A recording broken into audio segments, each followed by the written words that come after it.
साईबाबा मंदिर हे जगभरामधील कोट्यावधी भाविकांचं श्रद्धास्थान मानलं जातं। अशा पवित्र आणि शिस्तबद्ध परिसरामध्ये एका निलंबित कर्मचाऱ्यानं दारूच्या नशेमध्ये घातलेला धुडगूस यामुळे चर्चेत आला।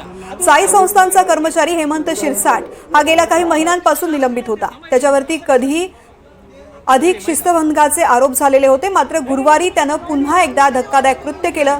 हेमंत शिरसाट हा मद्यपान करून मंदिराच्या महाद्वार क्रमांक 4 वरती आला आणि तिथे आरडाओरडा करत धुडगूस घालू लागला।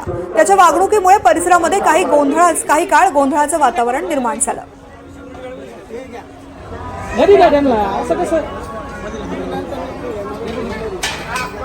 नोकरीचं नाही सांगत मी साहेब, तुम्हाला खरं खरं सांगतो का मी मंदिर परिसरामध्ये दारू पिऊन आलतो। इथून पुढे काही येऊ शकत नाही, याच्याबद्दल मी माफी मागतो। इथून पुढे अशी काही चुकी होणार नाही।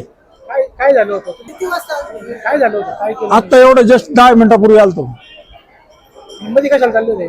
सही करायला चाललो होतो कशावर? कशा सही? रजिस्टरवर। तू इकडे नोकरीला आहे? मी नोकरी साहेब शासनाला आहे। असं देवाच्या दारात दारू पिऊन जायला चांगलं वाटतं का?